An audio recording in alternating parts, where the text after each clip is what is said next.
KDKR Decatur, Dallas, Fort Worth, KYJC Commerce, and KMWC Bethany. On the web at kdkr.org and on all your devices with the Live 365 app. Portions of KDKR programming do not necessarily reflect the views of this station, its management, or staff. Prudent Money with Bob Brooks is sponsored by the Prudent Money Foundation on 91.3. Well, what do you do when blank happens? Today's step-by-step instructions when car failure happens. Stay tuned to the special Car Corner edition of Prudent Money.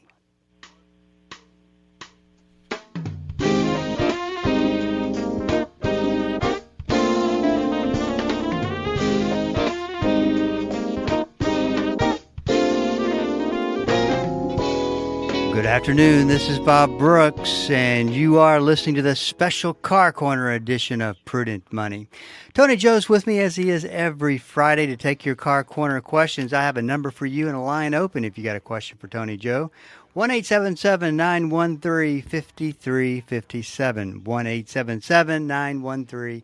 1-877-913-5357. If you don't have a car question, but you got a question for me, I'm going to direct you to the website, www.prudentmoney.com. And if you've got a question, send it in. You'll see a link at the top of the web page, and we'll get you taken care of. That easy.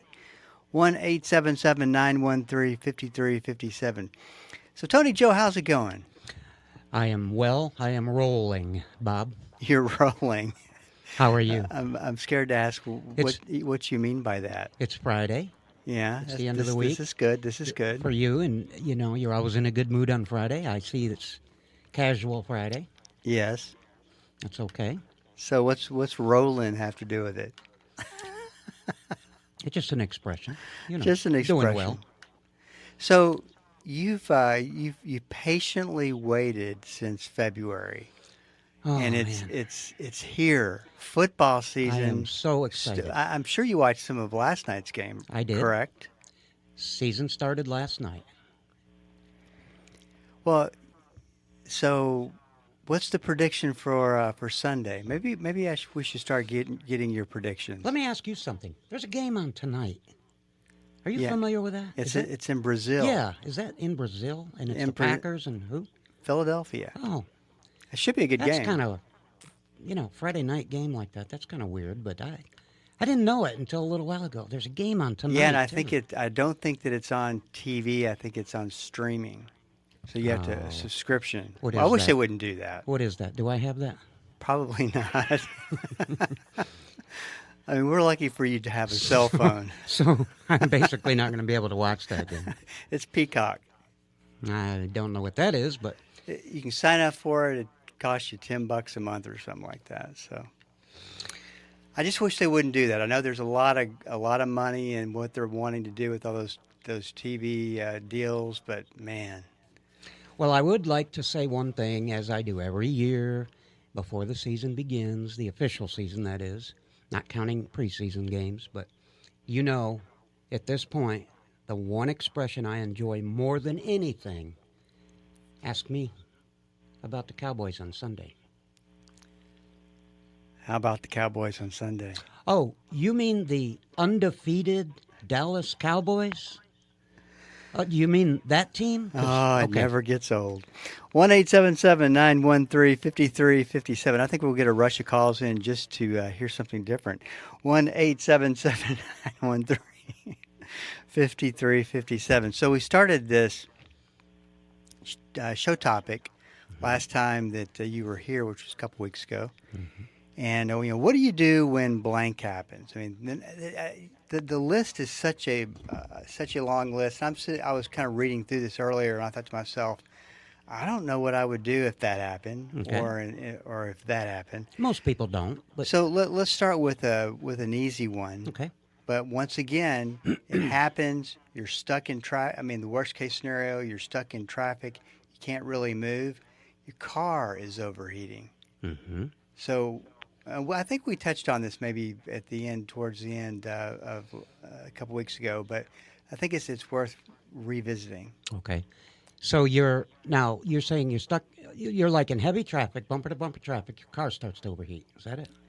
Yeah, or we could say that's worst case scenario. Let's just say you're driving along and you start to see your car overheat. What's it mean? What do you Okay. do?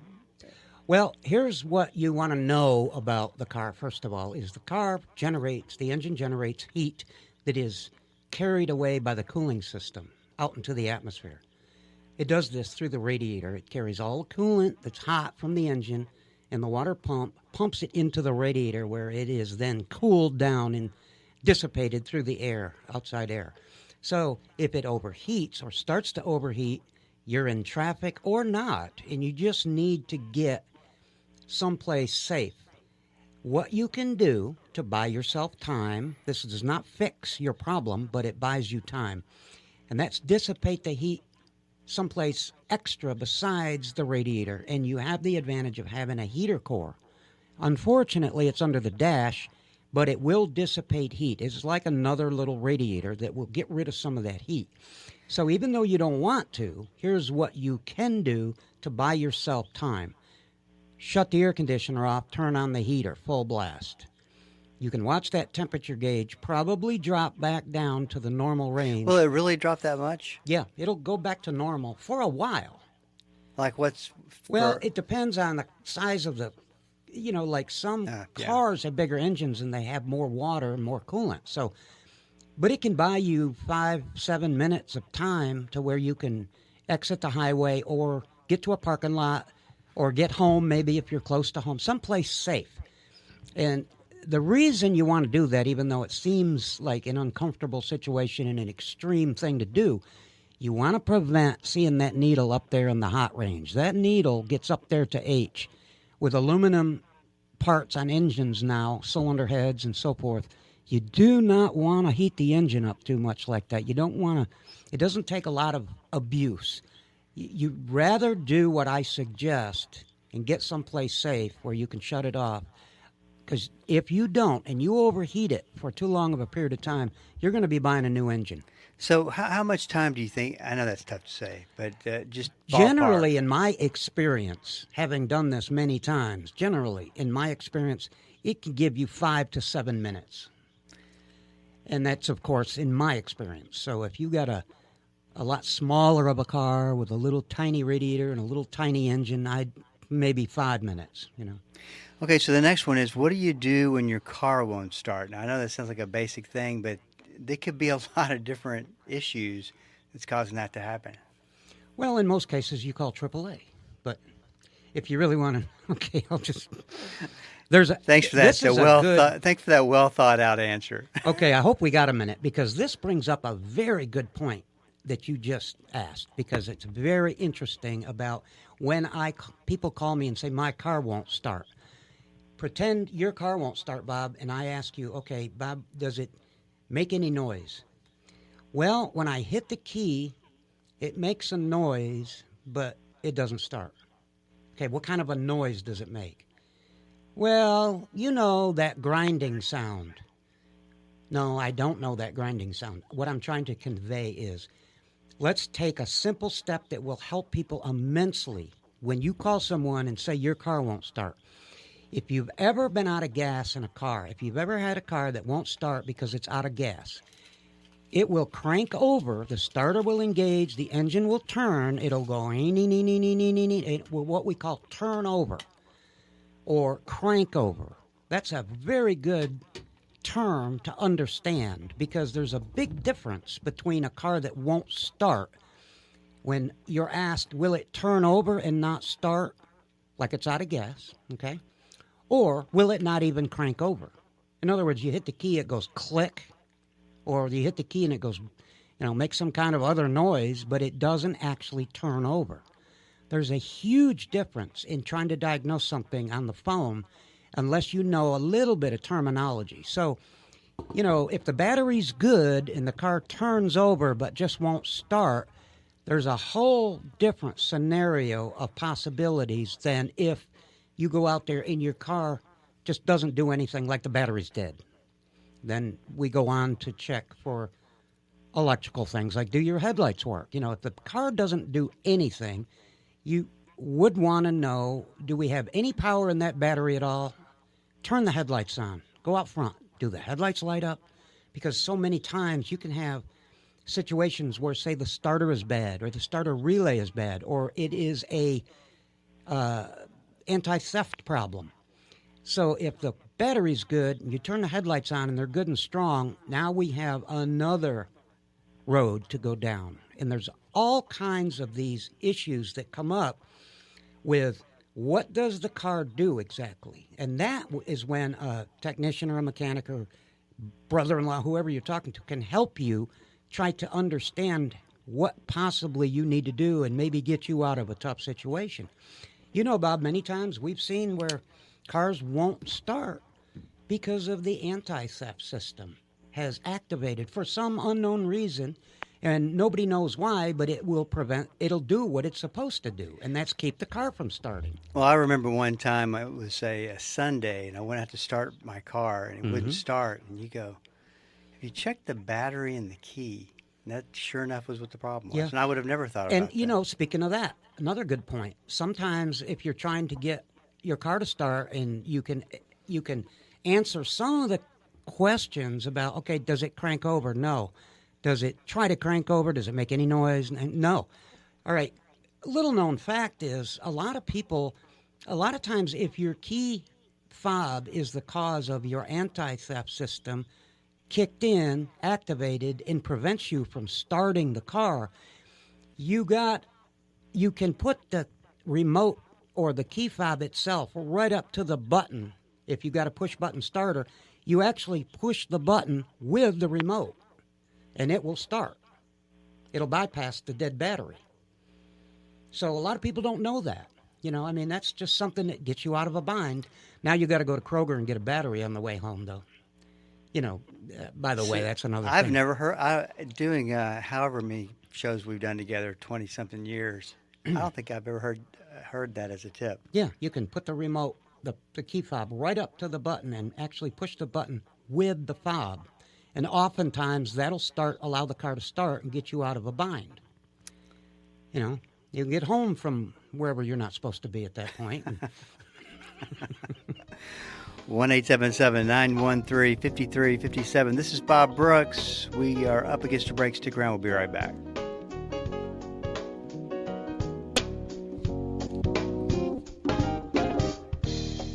Hello, this is Bob Brooks. Proverbs 22:3 and Proverbs 27:12 are the exact same verse word for word. I call them the stewardship verses of risk. A prudent person foresees danger and takes precautions.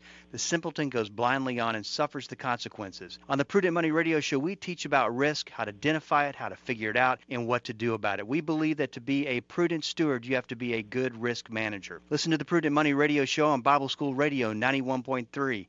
Prudent Money, home of the modern-day steward movement. Hi, I'm Jan Markell, host of Understanding the Times. We're very excited to be a part of Bible School Radio. I hope you will join me Saturday, 10 a.m., for cutting-edge guests and the latest information to help you discern the truth, even the inconvenient truth. We'll help you understand our times and contend for the faith. That's Understanding the Times, Saturday at 10 a.m., right here on Bible School Radio or anytime at olivetreeviews.org.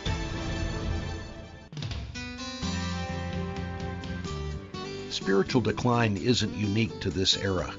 Continuing a study in the book of Jude, we will discover why the greatest threat to our faith comes from within the church. We'll hear about the dangers of deception and learn how to identify false teachers. That's this week on Truth for Life with Alistair Begg. Weekdays at 5:30 a.m. here on 91.3 KDKR.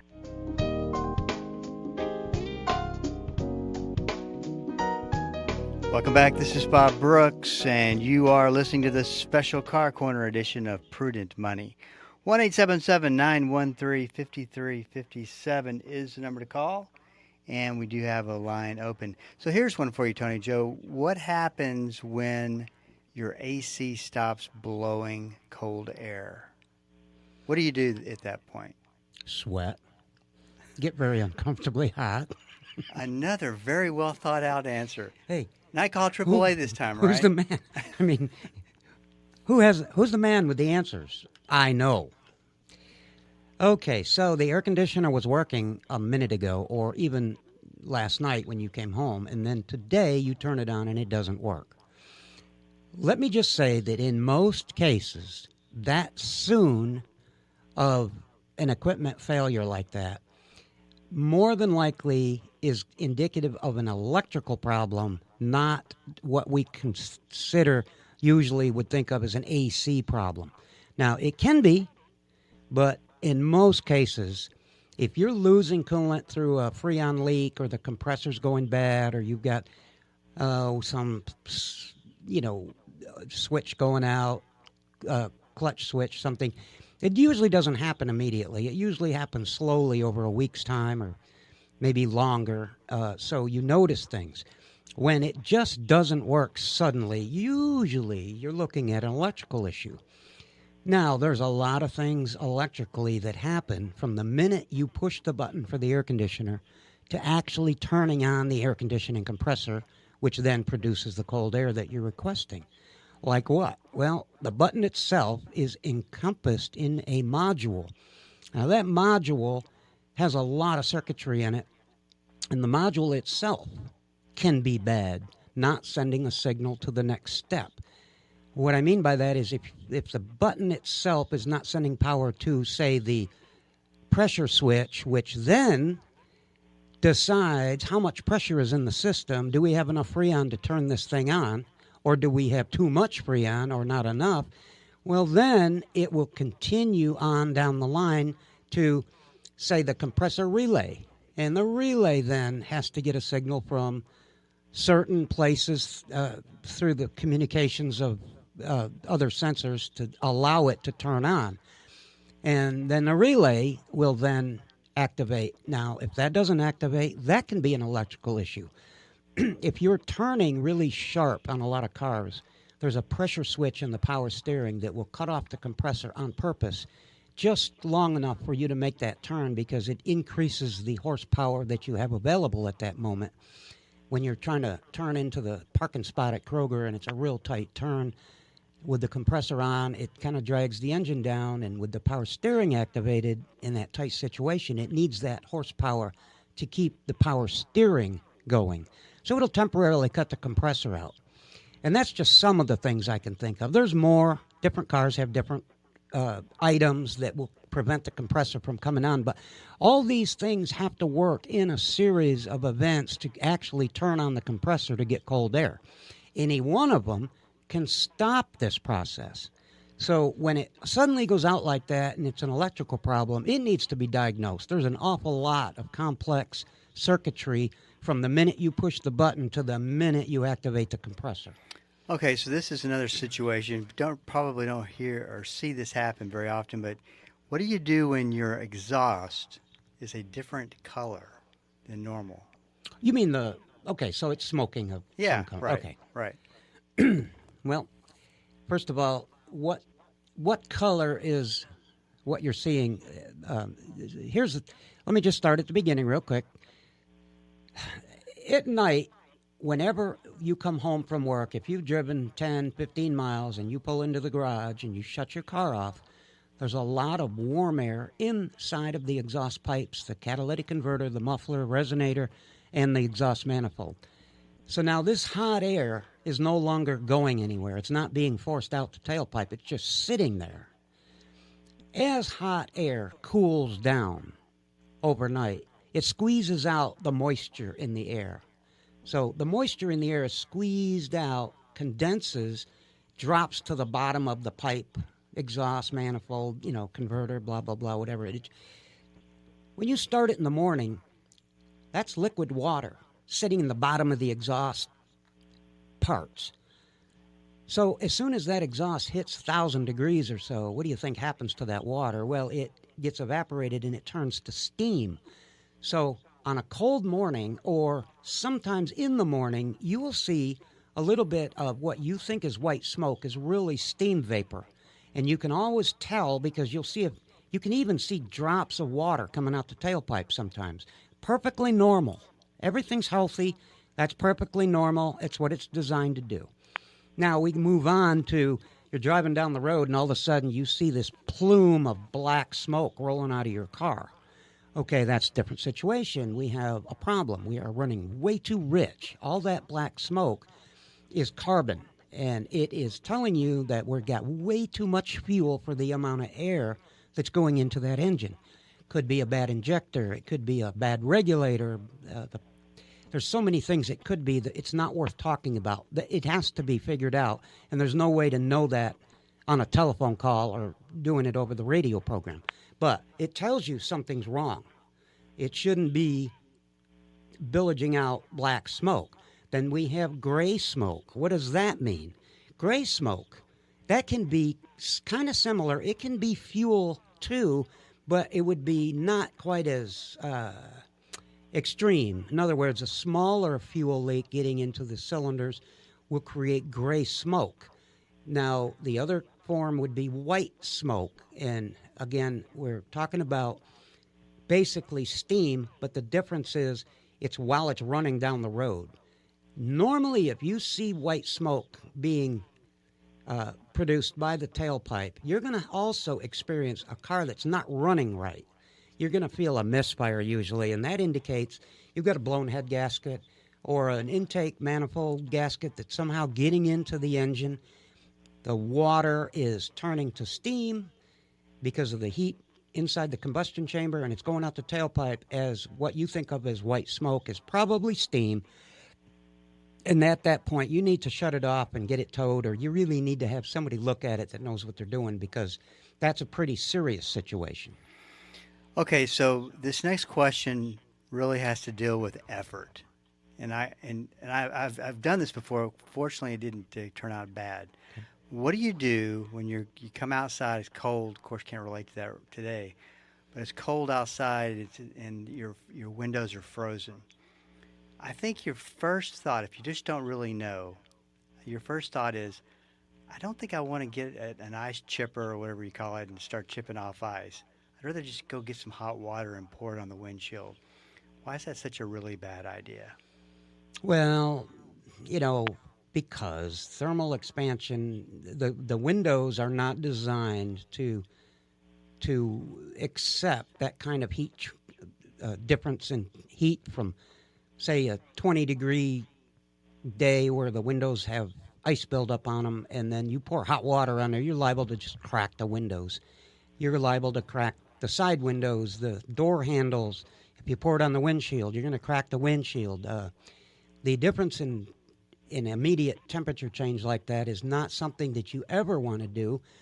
What you probably would be better off doing is to try to chip the ice away. If the door will open, get in and start the car and turn on the heater and the defroster. If the door won't open, do not try to force it open with those plastic door handles that we have now. It just doesn't work. You break them. And it's not just the outside handle part. You can break the internal parts too. So you want to be careful not to really force the car. They just don't make them like they used to, as most people say. So you got to treat them with kid gloves, and you want to chip the ice away at the crack where the door opens so that you can try to get the door open without too much heavy effort, let's say. Because if you, like I said, if you put too much into it, you're going to break the door handles, and that's pretty expensive nowadays. It's not something that you need to do. You can just take an ice chipper. Nobody wants to, but you got to work at it. You got to chip the ice away so the door will open. Okay, so this is something else I don't think that people really do, and it's a great step to take. You take your car to get it looked at, and they give you an estimate, and it's well over $500. What do you do? Well, if you don't know enough about an automobile to know whether that estimate is accurate or even fair, my advice at that point would be to get a second opinion. Because I hate to say this, but so many times today I've seen it over and over and over where you get these really big estimates for things on the car that somebody saw just by doing an oil change. Well, these visual things that they've noticed may or may not, in fact, really be necessary items. And a lot of it is judgment call. A lot of times people will look at something and say, that bushing is bad, when in fact, if really put under pressure and exercised, you determine that bushing is still good. It really doesn't need to be replaced. So, having said that, make a long story short, is if you're not sure, if you get a bad feeling, or if you're not knowledgeable enough about cars, you take your car in for an oil change and you come out with an estimate for $1,300 worth of work, you need to get a second opinion before you commit to doing all that. Yeah, and my rule, Bob, I know, my rule, we've agreed before, 500 or more is usually the cutoff point. Yeah, and you gotta have cutoff points someplace. But I always like that answer about the judgment call, because you can look at a set of brakes and one mechanic can say, oh, you get a lot more out of it. The other says, no, that's too dangerous. Yep. Hey, this is Bob Brooks. You got a question for me, please go to the website at prudentmoney.com and send it in, because we are all out of time. Till we do meet again next time, keep the faith and have a great rest of the day.